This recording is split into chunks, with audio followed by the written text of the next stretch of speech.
Chapter 1. I grew up in a house with a Nazi flag hanging in the basement. It had been there since before I could walk, in my father's den, a book-lined room with a dehumidifier running all summer.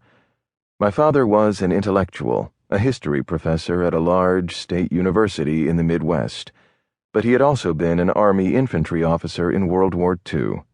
He went ashore at Normandy in July of 1944 and fought through the Battle of the Bulge to Germany and to the end of the war.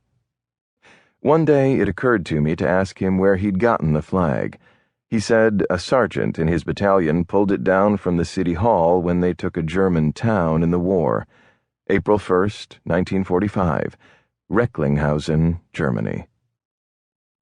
My father learned he had been selected to receive the Légion d'honneur, the Legion of Honor, and they wanted him to come to France to receive the award and attend the anniversary of D-Day. I knew I had to go with him.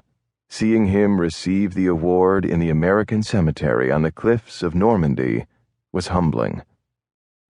World War II had been a constant presence in my youth, from watching the combat TV series to war movies like Sink the Bismarck, Patton, and The Dirty Dozen. They all helped confirm the story I knew, that it was the good guys against evil, and the good guys won. It was the perfect story that you could hear 100 times because you knew it would always turn out right. No matter what part of it you read about or examined, no matter how dark or twisted a particular part of the story was, no matter how haunting or scary, it all came out right in the end. And the present given to my generation from my fathers was the gift of defeating the evil of Nazism. After the celebration in Normandy, I took my family on a short driving tour of Europe, and the one place I insisted on seeing was Recklinghausen. I had to see where my father's flag had come from. It was there we had encountered the neo-Nazis with their masks and torches. We went to a few other places in Germany, but I didn't enjoy the trip after Recklinghausen. On the flight back, chasing the sun westward and never seeing darkness or sleeping, I had a lot of time to think. I thought about the flag in my father's den flying over the city hall at Recklinghausen. I thought about the men who had defeated Nazism in the 40s, and I thought again of my father. His division was made up mostly of Midwesterners from Kansas and Missouri, with a few others like him thrown in from Indiana. When my father got to France in July of 1944, the battle line in Normandy was a few miles inland. His division was sent to take a city in Normandy called Saint-Lô.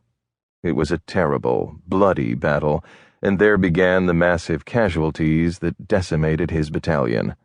They fought the Germans hammer and tong, from village to village and town to town, across rivers all the way to the Elbe River and to the end of the war.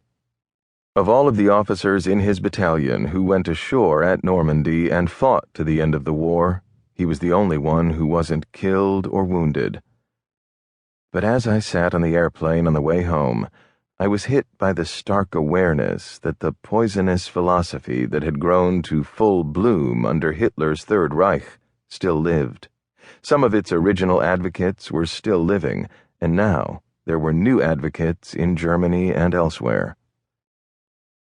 I lay my head back on my seat and looked at my sleeping family.